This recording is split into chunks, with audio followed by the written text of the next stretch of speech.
La batalla de Pigna fue un enfrentamiento militar librado en el contexto de la Tercera Guerra Macedónica, librada en el año 168 a.C.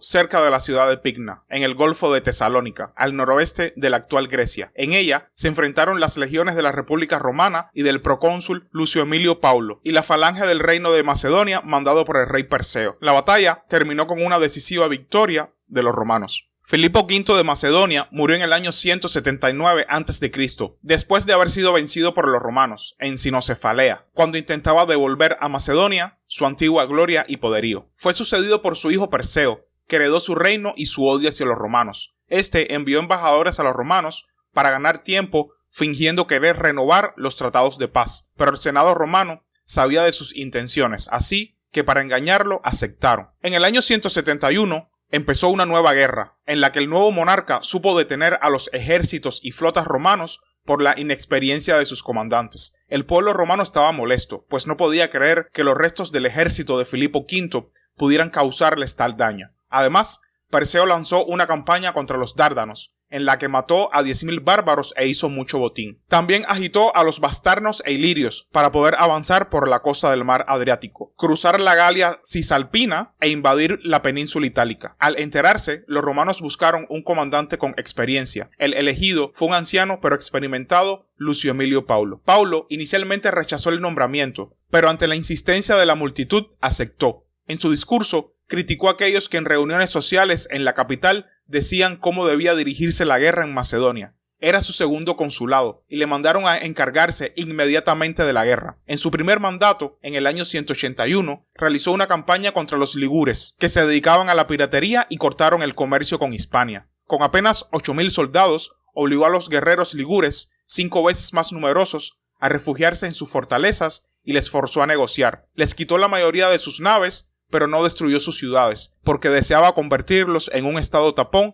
que contuviera posibles invasiones galias a Italia. También devolvió a sus hogares a los numerosos cautivos hechos por los ligures. Anteriormente, en el 191, fue pretor en la Hispania Ulterior, aunque con poderes que lo elevaban a procónsul, y en una campaña contra los lusitanos dio muerte a 30.000 enemigos. Según el libro de Marco Tulio Cicerón sobre la adivinación, tras su nombramiento, el pueblo escoltó al cónsul hasta su casa, donde Emilia, su hija pequeña, se le acercó llorando. Paulo la tomó en brazos y le preguntó qué pasaba, y ella le respondió abrazándolo y llorándolo. ¿No sabes, padre, que nuestro Perseo ha muerto? Así se llamaba su cachorro. El cónsul exclamó: buena fortuna, hija mía, aceptando el presagio. El Senado estaba ansioso por comenzar la guerra, por lo que exigió comenzar los preparativos. Inmediatamente a los pretores hacer levas en sus provincias, decidir cuál cónsul estaría al mando del ejército y al pretor al cargo de la flota. También considerar que necesitaban para la campaña consultar al Senado en lo referente a los objetivos y adelantar las festividades religiosas, para no atrasar la campaña. Rápidamente se decidió que Paulo iría a Macedonia y su colega Cayo Licinio Craso se quedaría en la península itálica. Además, los pretores Tánfilo y Galo se quedarían en Roma, este último esperando ir donde el Senado lo mandara. Inmediatamente después de su nombramiento, el nuevo cónsul centró sus pensamientos y fuerzas en la guerra. Solicitó al Senado el envío de comisionados para verificar el auténtico estado del ejército y la flota, y también el poderío del enemigo, las posiciones que aún se mantenían en el frente, cuáles aliados seguían fieles a la República,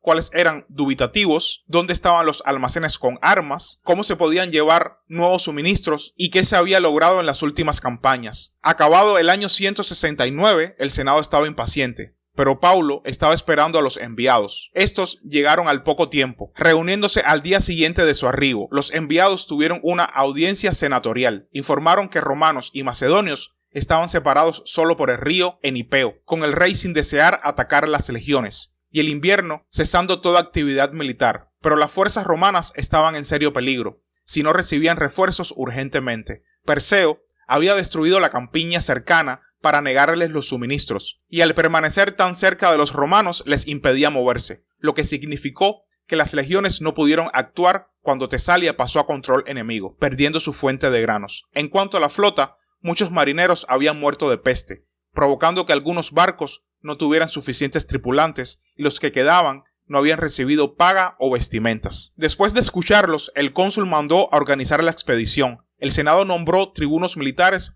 para las legiones movilizadas. Luego, seleccionó a las unidades y oficiales que lo acompañarían, con el pretor Octavio encargado de organizar la flota en Macedonia. Después que el Senado aprobara sus decisiones, salió ante la Asamblea Popular y anunció que confiaba en la ayuda divina para concluir la campaña de forma victoriosa. Se celebró un ritual religioso y sacrificios, partiendo con Octavio a Macedonia. Multitudes lo despidieron, confiando en sus dotes de mando para vencer. Tuvo un fácil y veloz viaje hasta las bases del ejército romano en campaña. Entretanto, la avaricia de Perseo con sus tesoros causaba problemas al ejército macedonio, pues acamparon en su base de Alexandrópolis. 10.000 jinetes y 10.000 infantes bastarnos, veteranos guerreros dispuestos a luchar por él. Sin embargo, el monarca se negó a contratarlos por el alto costo que le suponía, el cual igualmente podía pagar. Por otra parte, consideraba que 5.000 celtas a caballo eran suficientes para atraer al resto, que era demasiado riesgoso. Así los despidió nuevamente el Danubio. Luego que los ilirios arrestaran una embajada romana, creyendo que estaban involucrados en la guerra, Perseo negó pagarles el dinero prometido,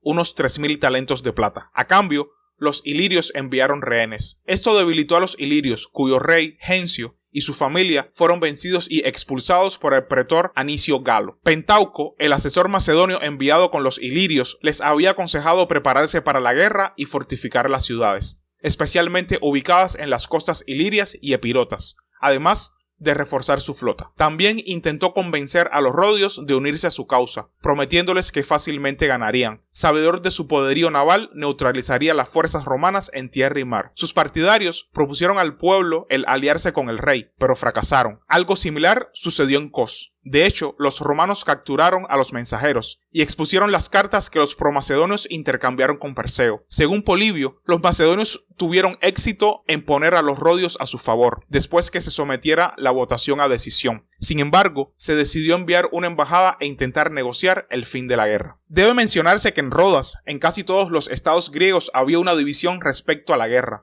Había quienes estaban contra de Perseo, pero no hicieron nada para apoyar a los romanos, los que deseaban una alianza con el monarca, pero no se atrevían a animar a sus compatriotas por aquel camino. Y finalmente, los que abiertamente buscaban dicha alianza. Los molosos optaron por apoyar a Perseo. En las regiones de Acaya, Tesalia y Perrevia, muchos hombres fueron acusados de permanecer neutrales a la espera de los acontecimientos o favorecer secretamente a Macedonia, aunque nunca serían condenados. El rey macedonio también envió embajadores a Eumenes II de Pérgamo y Antíoco IV de Siria, para animarlos a luchar contra la república. Pero Eumenes II no deseaba que el macedonio ganara la guerra y se volviera el amo absoluto de Grecia, unido a la antipatía tradicional entre sus dos dinastías, la desconfianza mutua y que el rey de Pérgamo no olvidaba la considerable ayuda romana en sus guerras contra Antíoco III y Perseo. Significaba que ambos no dejarían de intrigar el uno contra el otro. Posteriormente, al no haber progresos en la guerra por parte de Paulo y que los etolios estaban por rebelarse contra la república,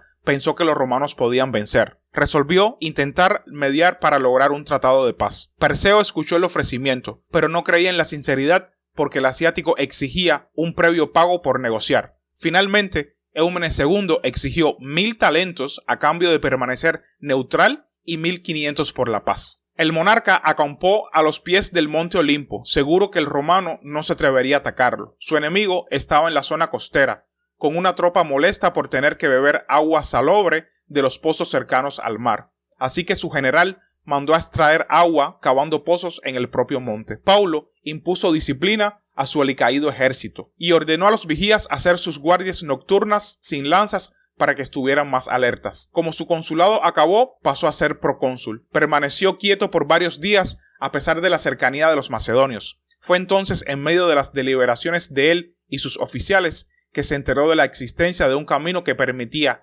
rodear el monte Olimpo por el oeste en lugar del estrecho camino oriental que bordeaba la costa. Tanto Publio Cornelio Escipión Nasica, yerno de Escipión el africano, como Quinto Fabio Máximo Emiliano, primogénito de Paulo, se ofrecieron para dirigir la fuerza con la misión de envolver al enemigo. Paulo eligió el primero, dándole el mando del ala izquierda formada por 5.000 aliados itálicos, 120 jinetes y 200 tracios y cretenses. Comenzaron la marcha hasta llegar al pueblo de Heracleón y al atardecer comenzó a seguir el sendero occidental hacia Pitio. Al anochecer acamparon, pero Perseo, que había permanecido inactivo porque había visto a Paulo no hacer ningún movimiento en su campamento, se enteró por un desertor cretense de la maniobra de Násica. Confundido, decidió enviar 10.000 mercenarios y 2.000 macedonios al mando de Milo a bloquear el paso. Entendía que usando los pasos montañosos de noche, los romanos podían ponerse en su retaguardia y aislarlo de Pigna o coordinarse con su flota para atacarlo por detrás. Lo mejor era retroceder hacia la ciudad. Esta fuerza acampó sin tomar muchas precauciones, y cuando los soldados dormían fueron atacados por Násica, quien los forzó a huir a la llanura. El comandante romano atravesó con un pilum a un mercenario tracio que se lanzó sobre él, y Milo tuvo que huir sin su armadura. En el combate destacaron las tropas de Liguria. Enterado del desastre, el monarca mandó a levantar el campamento y retirarse al norte del Esón. Se abandonaron las posiciones cercanas a las montañas, amenazadas por las fuerzas de Násica. Se establecieron cerca de la ciudad de Pigna. Tenía dos opciones: presentar batalla en las cercanías de la ciudad o retirarse al norte a refugiarse en las ciudades de su reino, obligando al enemigo a atacarlo a un alto coste. El rey revisó el ánimo de la tropa, muy dispuesta a defender a sus familias y a su fiel soberano. Perseo decidió construir un nuevo campamento y organizar a sus soldados para la batalla. En los años anteriores a su muerte, encubierto por un aparente sometimiento a Roma, Filipo V reunió armas, dinero y hombres aptos para el combate en las fortalezas más remotas de sus dominios, mientras en las zonas costeras aparentaba debilidad para calmar a la república. Con el tiempo, llegó a concentrar a 30.000 soldados propios y dinero suficiente para pagar 10.000 mercenarios por una década. Esta preparación era desconocida completamente por los romanos. Así, según Plutarco, el ejército de Perseo se componía de 4.000 jinetes, de 40.000 soldados o infantería pesada, aunque Tito Livio lo reduce a 30.000 efectivos en total. Basados en las fuentes antiguas, a inicios del siglo XX, ciertos historiadores estimaron las fuerzas del rey en 43.000 efectivos, de los que 13.000 eran infantes ligeros y caballería. La república se fue a la guerra contra Macedonia con mayor estabilidad interna que al estallar la Segunda Guerra Púnica, pidiendo la ayuda de sus aliados, como Masinisa de Numidia y Eumenes II de Pérgamo, además de reclutar un mayor número de ciudadanos. En total,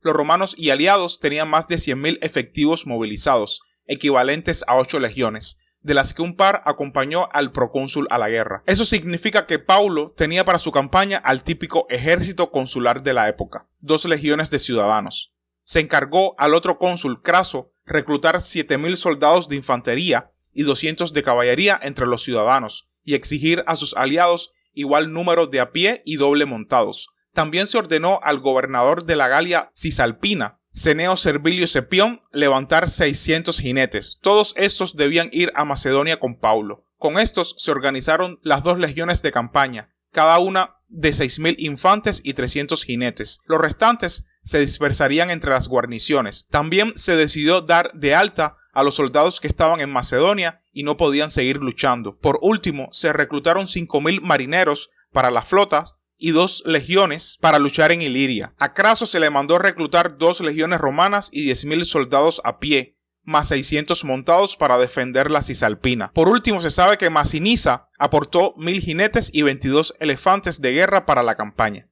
El terreno elegido parecía inmejorable para los macedonios, una llanura plana y sin obstáculos perfecta para la falange. En los alrededores de las colinas, donde la infantería ligera podía ocultarse y atacar los flancos. Además, era atravesada por los ríos Esón y Leuco, no muy profundos, pero que darían a los romanos problemas cuando intentaran cruzarlos. Paulo, tras recibir informes de Násica, avanzó hasta la llanura. Cuando vio las posiciones y número del enemigo, ordenó detenerse. Sin embargo, los oficiales más jóvenes, sobre todo un envalentonado Násica, le insistía que diera batalla. El viejo procónsul les respondió sonriendo: sí, si tuviera tu juventud, pero muchas victorias me enseñaron los errores de los vencidos y me prohíben unirme a la batalla. Inmediatamente después de una marcha con una falange que ya está elaborada y completamente formada, mandó a sus mejores cohortes formar una pantalla mientras el resto de la tropa cavaba trincheras y construía un campamento. Así, sin que los macedonios se dieran cuenta, los romanos habían roto filas y no estaban en condiciones de luchar. El rey Perseo tampoco estaba muy interesado en atacar y no hubo batalla ese día. Durante la noche, los romanos se prepararon para dormir después de comer, pero justo se produjo un eclipse lunar. Esto llevó a los legionarios a intentar recuperar la luz del satélite mediante el choque de objetos de bronce y fogatas, según era su costumbre. En cambio, Los macedonios se asustaron, pues se extendió el rumor que el evento significaba el fin de su rey. Paulo era un hombre muy devoto, y en cuanto emergió la luna nuevamente hizo sacrificar 9 novillos. Luego, al amanecer, hizo sacrificar 20 bueyes, dando ánimos a sus legionarios. Después de jurar a sus dioses una hecatombe, mandó a sus oficiales organizar el ejército. Esperó hasta la tarde para atacar, para evitar que la luz le llegara de frente a sus soldados y los pudiera dejar ciegos. No hay claridad sobre lo que pasó, pero mientras Paulo pensaba un plan para provocar a los macedonios y que le atacasen, un caballo se escapó y fue a dar a las filas del ejército de Perseo, seguido por sus cuidadores, comenzando la batalla. Otros dicen que un tracio llamado Alejandro mandó a llamar a los suyos a atacar a las bestias de carga romanas. Mientras pastaban, unos 700 ligures fueron a detenerlos, lucha que pronto se generalizó. Esto hizo que el procónsul saliera de su tienda y avanzara al frente de su ejército hasta donde se libraban las escaramuzas. Paulo montó su caballo y empezó a ordenar al ejército que formara para la batalla. Entretanto, Escipión Násica volvió de la escaramuza, donde había sido enviado a inspeccionar, anunciando que Perseo se acercaba con todas sus fuerzas. La primera línea macedonia la formaban los tracios, altos guerreros con túnicas negras cubiertas por armaduras negras, largas espadas y escudos relucientes, lo que les daba un aspecto feroz. Le seguían otros mercenarios de muchos pueblos, incluyendo panonios, todos ellos armados según su etnia. Una tercera fila estaba formada por macedonios, con armaduras doradas y abrigos escarlatas, a los que seguía la falange con sus escudos de bronce gritando vitores. Sus flancos iban protegidos por la infantería ligera. La llanura se iluminaba con el brillo de sus armas y en las colinas se escuchaba el eco de sus cánticos. Los romanos formaron con sus manípulos en su línea triple tradicional, enviando a los velites delante para tantear los puntos débiles de la falange. Los romanos se acercaron, pero no podían acercarse a los macedonios para atacarlos con sus gladius, porque la falange los alejaba con sus zarizas. El muro de escudos y lanzas tan potente llegó a atemorizar al procónsul, que nunca antes había enfrentado algo así, y en los años posteriores lo reconoció.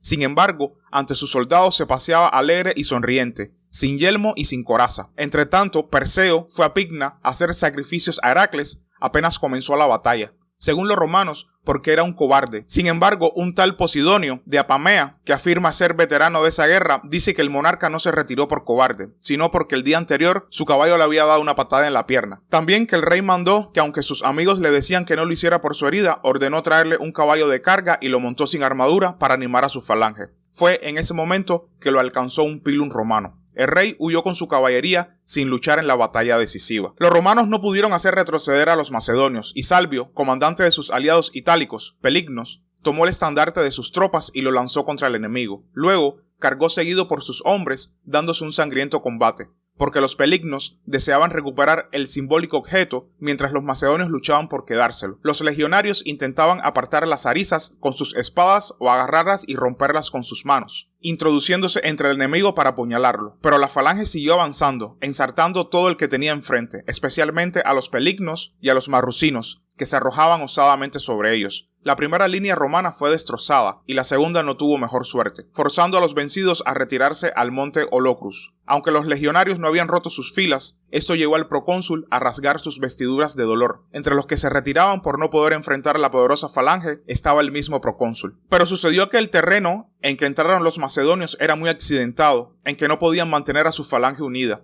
Paulo vio que la línea enemiga presentaba fisuras y los macedonios se separaban entre sí. Los que entraban por zonas elevadas quedaban separados de los que se introducían en las líneas más llanas. Además, que la línea macedonia parecía haberse estirado demasiado. Según Sexto Julio Frontino, esta retirada se produjo por orden del procónsul para atraer a Perseo a un terreno irregular que ya había seleccionado. Paulo dio órdenes a sus oficiales y estos a sus soldados. Con él mismo a la cabeza de una legión, los manípulos atacaron por las fisuras con rapidez. Los legionarios quedaron admirados al ver cómo el procónsul, un anciano con casi 6 décadas de vida, se lanzaba a la carga y pronto el espacio entre ambas fuerzas desapareció. En su caso particular, Paulo dirigió su unidad contra los chascalpidas. Entretanto, el legado Lucio Albino mandó la otra legión contra los leucáspidas, que estaban en el centro macedonio. En el ala derecha romana, la caballería aliada cargó precedida por los elefantes e hizo retroceder a la izquierda enemiga. Los jinetes de la izquierda romana, al ver que la falange aún resistía, recibieron órdenes de cargar contra el flanco de la infantería macedonia, protegiéndose con sus escudos de las picas, logrando romper a muchas de ellas en ese sector y forzando a los enemigos a empezar la fuga. En el centro, la legión de Albino dispersó la falange, cuyos soldados primero se desordenaron, luego vacilaron y finalmente rompieron filas. Las líneas macedonias eran irresistibles con formación compacta y las aristas listas, como habían aprendido los pelignos al comienzo de la batalla, siendo posible que de haberse mantenido firmes las legiones hubieran sido derrotadas, pero cuando el soldado macedonio debe luchar individualmente, no puede girar adecuadamente el peso y la longitud de las picas, por lo que son muy vulnerables si un ataque por la retaguardia o los flancos rompe sus filas. Así, la falange se rompió y los macedonios tuvieron que luchar en un combate cuerpo a cuerpo, divididos en pequeños destacamentos que no pudieron impedir a los romanos el rodearlos y el atacarles por la retaguardia, aprovechando cada abertura de su línea. La resistencia fue pobre y acabaron huyendo, salvo 3.000 veteranos macedonios que resistieron hasta el último hombre. Las laderas y la llanura quedaron cubiertas de cadáveres y las aguas del Leuco quedaron bañadas de sangre. Mientras la infantería de Perseo fue masacrada, su caballería huyó casi intacta, porque siguiendo al monarca, que huyó de los primeros, con los jinetes de Odricios de Cotis II con rumbo a Pela. La matanza de la infantería permitió a los hombres montados huir, porque se interponía entre ellos y los romanos, que no pudieron perseguir a los jinetes. Si la batalla hubiera comenzado antes, los romanos habrían tenido luz solar suficiente para la persecución, pero no conocían el terreno para arriesgarse a seguirlos en la noche. La falange fue masacrada de todos los lados hasta que los supervivientes huyeron al mar, algunos arrojándose a las aguas pidiendo a las tripulaciones de la flota que los dejara abordar. Pero los marineros, al ver la masa de hombres, creyeron que venían a atacarlos y se adentraron en el mar, forzando a los supervivientes a nadar aún más. Finalmente, los tripulantes empezaron a atacar a los supervivientes, confundiéndolos con enemigos, y les forzaron a volver a la costa. Pero allí fueron pisoteados por los elefantes, cuya caballería había llevado hacia la playa. Al final, la flota macedonia acabó atacada y sufriendo muchas pérdidas. El procónsul acabó rápida y victoriosamente la guerra, gracias a su propia habilidad y no por la fortuna, en opinión de Plutarco. Esta victoria le dio mayor gloria a la república que la victoria sobre los cartagineses, pues Macedonia había sido el país que había conquistado un gran imperio siglos antes. Acorde a Plutarco, los macedonios sufrieron más de 25.000 muertos, mientras que sus contrincantes apenas 80. Tito Livio rebaja las bajas de los vencidos a 20.000, lo que sigue siendo la mayor derrota que aún habían sufrido los macedonios, además de 6.000 prisioneros y 5.000 que se dispersaron por el país. Los vencedores habían sufrido 100 muertos, la mayoría pelignos. También hubo un mayor número de heridos. Se permitió que la infantería robara lo que pudieran de los muertos y a la caballería saquear la campiña, pero sin alejarse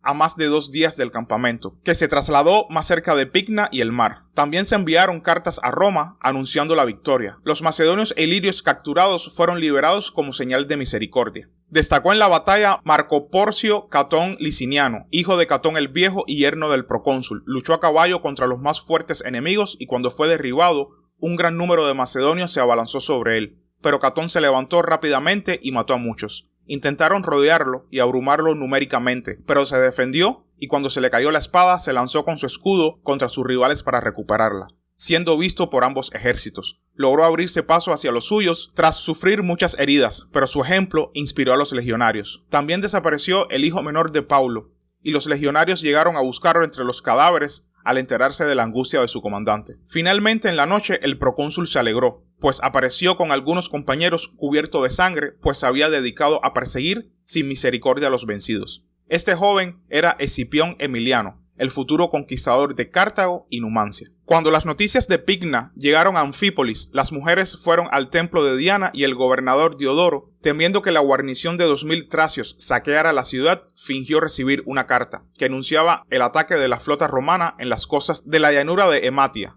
y la petición de refuerzos. Diodoro le pidió a los tracios ir en su ayuda, prometiéndoles que podrían matar fácilmente a muchos enemigos y obtener un gran botín. También desacreditó las noticias de la derrota en Picna, aduciendo que de ser real habrían llegado muchos dispersos a la ciudad. Los tracios salieron y el gobernador aprovechó para cerrar la ciudad en cuanto se alejaron. Perseo huyó a Pela con su caballería, que salvó prácticamente íntegra de la batalla. Sin embargo, cuando atravesó el bosque de Pieira, la mayoría de sus jinetes se perdieron en la espesura y solo unos pocos lograron mantenerse con él. Así, sin líderes, los hombres montados se dispersaron tratando de devolver a sus hogares, algunos en dirección a Pela. Entró en la ciudad durante la noche, siendo recibido por el gobernador Eucto en el palacio real y mandando a llamar a sus amigos, los que se negaron a visitarlo. Cuando mató a sus tesoreros culpándolos de la derrota, nadie se quedó con él excepto Evander de Creta, Arquidemo de Tolia y Neón de Beocia. Durante aquellos momentos, hasta sus parientes empezaron a rebelarse contra él para evitar ser ejecutados también.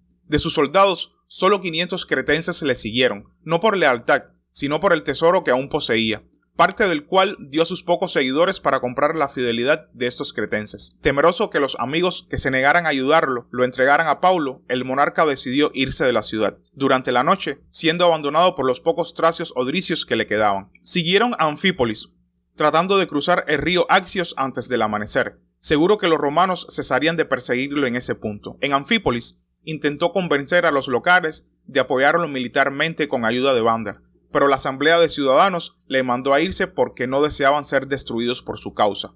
Además, poco antes les había llegado una carta romana ofreciéndoles la paz e informándoles de la proximidad de la flota de Octavio. Después de esto, mandó a traer sus tesoros del palacio y subirlos a los barcos para bajar por el estrimón. Pero al llegar a la desembocadura, muchos se hundieron. Así llegó a Galepso. Un día después desembarcaba en Samotracia para refugiarse en el templo de los Diócuros. Paulo había detenido a los embajadores macedonios, que le desinformaron afirmando que Perseo estaba en Anfípolis, lo que le hizo enviar a Násica con un pequeño contingente de infantes y jinetes a esa ciudad con órdenes de saquear toda la región, para impedir que el rey se reorganizase, mientras Octavio saqueaba Melibea. En Aginio, su lugarteniente Ceneo Anicio perdió 200 soldados en una salida de la ciudad porque los eginetas no sabían que la guerra había acabado. El procónsul decidió abandonar la idea de tomar Picna y siguió hacia Pela, capital del reino. Encontró el recinto del tesoro vacío, a excepción de los 300 talentos prometidos a los ilirios. En el palacio real recibió numerosas embajadas, especialmente de Tesalia. Tras enterarse que el rey estaba en Samotracia,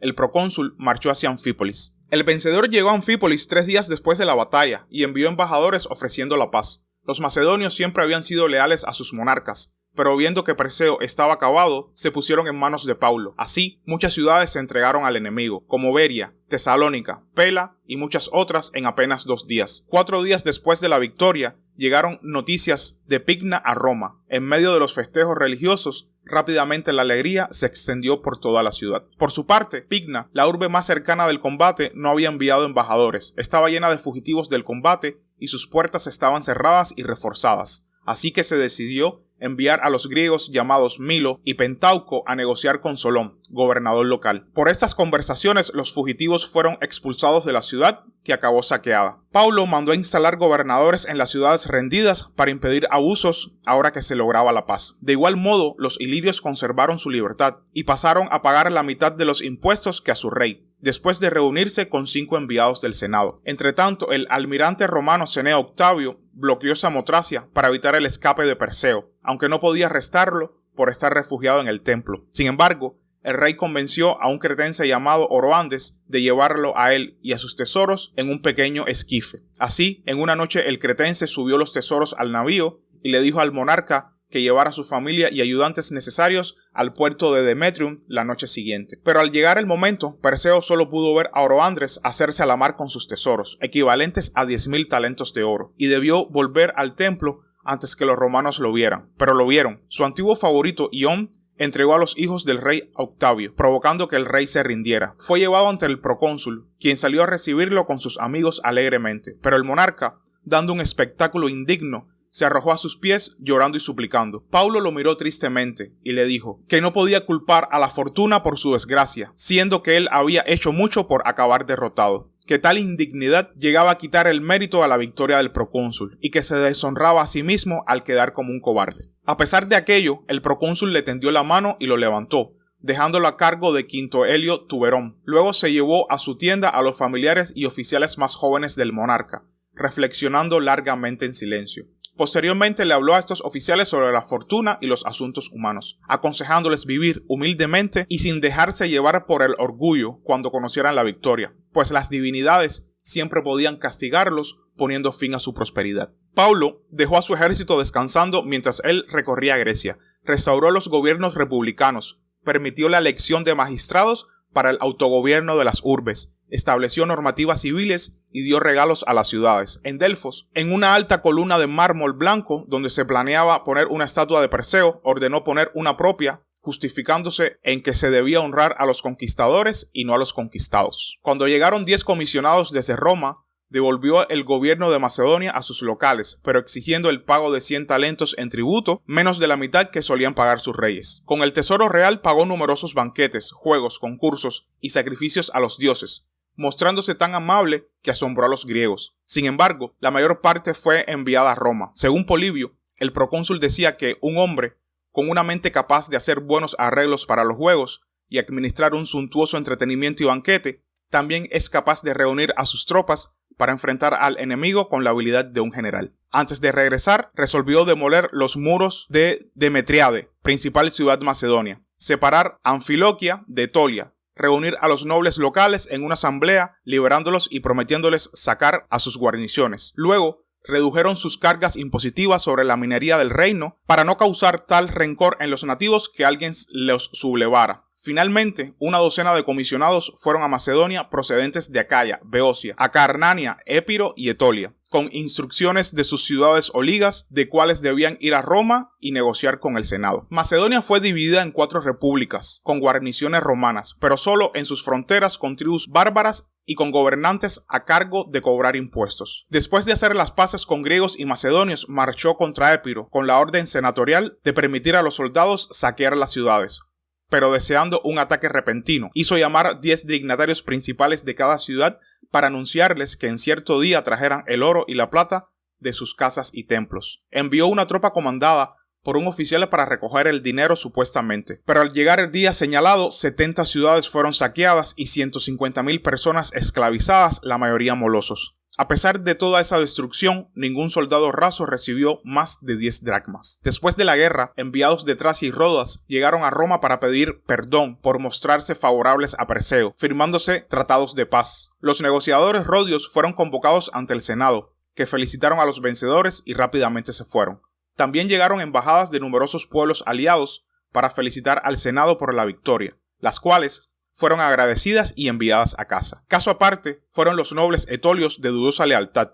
Muchos fueron enviados a la capital republicana con sus familias y pasaron un largo tiempo ahí detenidos hasta que las embajadas de sus ciudades convencieron al Senado de liberarlos. Después, Paulo viajó a Orico, donde se embarcó para Italia con su ejército y remontando el Tíber en una galera real con 16 bancos de remos adornados con armas y telas escarlatas o púrpuras, atrayendo multitudes. Sus pretores, Galo y Octavio, celebraron sus propios triunfos de un día cada uno. Sin embargo, sus legionarios habían visto el gran botín conseguido del monarca vencido y consideraban que no se les había dado lo merecido, por lo que no deseaban secundar a su comandante en un desfile triunfal. El tribuno militar Servio Sulpicio Galba percibió aquello y anunció abiertamente que el procónsul no merecía dicho honor, haciendo correr rumores llenos de calumnias entre sus soldados y dando un discurso ante los tribunos de la plebe. Fue largo y negativo hacia Paulo. Durante la noche, los soldados fueron con Galba y formaron una masa que se concentró en el Capitolio, motivando a los tribunos a organizar una asamblea al amanecer. Al alba comenzaron las votaciones y la primera tribu votó contra honrar al comandante. Esto provocó gritos e indignación del pueblo y acusaciones de los senadores a los legionarios, aparentemente dispuestos a todo por ofender al procónsul. Luego se abrieron paso entre la multitud para acercarse a los tribunos para pedir permiso de dar tal discurso. Las votaciones se detuvieron en un total silencio, momento en que empezó a hablar un noble llamado Marco Servilio Pulex Gémino, quien había matado a 23 enemigos en combate circular, afirmando que ahora sabía mejor que nunca lo grande que era Paulo, capaz de convertir un ejército en descomposición en uno victorioso, que derrotó a los descendientes de Alejandro Magno y Filipo II. Luego les recordó a los romanos que al saber de la victoria en Pigna había hecho sacrificios en honor a los dioses, así que al negar el honor a quien había conseguido el triunfo le restaba honores a las divinidades. Anunció que las cicatrices eran señal del valor de un general y procedió a descubrir su pecho para mostrar una cantidad impresionante de heridas, volviéndose hacia Galba y diciéndole que podía burlarse de sus marcas, pero él se sentía honrado de mostrarlas a sus compatriotas porque las tenía por defenderlos. Finalmente, acusó a los legionarios de ser ingratos, puesto que en la guerra preferían recibir halagos a órdenes. Tras estas palabras, El resto de las tribus votaron a favor del desfile. Paulo celebró un gran triunfo de 3 días, entre los días 27 al 29 de noviembre del año 167. El pueblo construyó andamios en los teatros y alrededor del foro ocupó todo el lugar donde ver la procesión. Todos iban vestidos de blanco. Los templos estaban cubiertos y llenos de guirnaldas e incienso, mientras los líctores y siervos contenían a la multitud. En el primer día abrieron la procesión los trompetistas, seguido por 300 carros con zarizas, arcos y jabalinas, mucho más con otros tipos de armas y 800 panoplias montadas en los postes. La siguiente jornada se exhibieron a los nobles macedonios, pecheras, escudos y cascos procedentes de Creta, escudos de mimbre, carcajes, híbridas de Tracia, espadas y lanzas de Macedonia. 3.000 hombres transportaron 750 recipientes llenos de 1.000 monedas áureas y 20.000 argentíferas, placas de dedicatorias, escudos dorados, copas, cuencos y cuernos tallados. Según Diodoro Sículo, la primera jornada se exhibieron también 1.200 carros con escudos blancos de hierro y de otros tantos cargados con escudos de bronce. En cambio, Plutarco sostiene que estos escudos se pasearon al segundo día. Otro punto de contradicción es que afirma Diodoro que en el segundo desfile se mostraron 500 carros con bustos y estatuas de dioses y hombres, mientras que Plutarco solo habla de 250 carruajes con pinturas y estatuas colosales el primer día. Durante la última jornada, trompetistas abrieron la procesión, seguidos de 120 bueyes, con cuernos dorados adornados con filetes y guirnaldas que iban a ser sacrificados y eran conducidos por jóvenes bien vestidos, siempre atendidos por niños que llevaban recipientes con vino hechos de plata y oro. Luego, 120 hombres con 80 recipientes portaban monedas de oro y plata. Después, portadores de cuencos consagrados, hechos de 10 talentos de oro y adornados con piedras preciosas, en una mesa áurea de Perseo. Numerosos trabajos del mismo material, 200 colmillos de elefante, un carro de guerra hecho de marfil y adornado con oro y joyas, un caballo enjaezado con materiales preciosos y un palanquín áureo de cortinas carmesí. Más atrás, el rey con su diadema en sus manos, túnica oscura y las botas altas propias de su país. Sus 2 hijos e hija iban como esclavos llorando junto a nobles y tutores. Los príncipes eran tan pequeños que no eran conscientes de lo que sucedía, pero produjeron tanta compasión a los romanos que muchos lloraron al verlos pasar. Sin embargo, por orden senatorial, la familia real fue enviada a la prisión de Alba, una mazmorra subterránea, oscura, pequeña e impregnada por un hedor casi insoportable, donde se encerraban a los condenados a penas capitales. Le acompañaban sus amigos y 250 oficiales más cercanos. Irónicamente, Perseo fue paseado en el desfile junto al tesoro que no había deseado gastar para aumentar sus fuerzas. Se exhibieron 400 coronas de oro que las ciudades griegas regalaron al vencedor. Finalmente, en un carro magníficamente adornado estaba el procónsul, con una túnica púrpura entretejida de oro y corona de laurel. Le seguía su ejército, cantando y portando ramas de laureles. Por desgracia, para el triunfador, sus 2 hijos biológicos nacidos de su segundo matrimonio murieron. El mayor, de 14 años, 5 días antes del desfile, y el menor, de 12, 3 días después del triunfo. Paulo prefirió llevar su dolor en privado para no rebajar la dignidad de su victoria. Este evento causó gran pesar entre el populacho. Poco después, el procónsul defendió sus actos de campaña ante la asamblea de la plebe, destacando la rapidez de su victoria, algo que a él mismo lo habría asombrado, tanto como el enorme tesoro capturado y el buen retorno a Roma. También mencionó que prefería sufrir él una desgracia personal si a cambio la fortuna le daba una gran alegría a su ciudad, lo que causó admiración del pueblo. En tanto, el rey estuvo 7 días en Elba, donde llegó a suplicar a los criminales que le compartieran sus magras raciones y estos, por lástima ante su desgracia, le ayudaron. Incluso le hicieron llegar una espada y una cuerda por si quería suicidarse. Lo habría hecho de no ser por el líder senatorial Marco Emilio Lépido, el cual amonestó a sus colegas por el indigno trato que le daban a un monarca. Perseo fue recibido en una custodia más adecuada, pero terminó por ofender a sus guardias, que eran de origen bárbaro. Estos le impidieron dormir hasta que él murió. Habían pasado 2 años desde su derrota. Emilio Paulo murió en el año 160, siendo recordado como un noble guapo e inteligente que logró alcanzar todas las magistraturas que ofrecía la República, ganando elogios toda su vida y dejando una buena reputación que al morir por dar tanto al bienestar de su país. Como muestra de su integridad, murió muy pobre,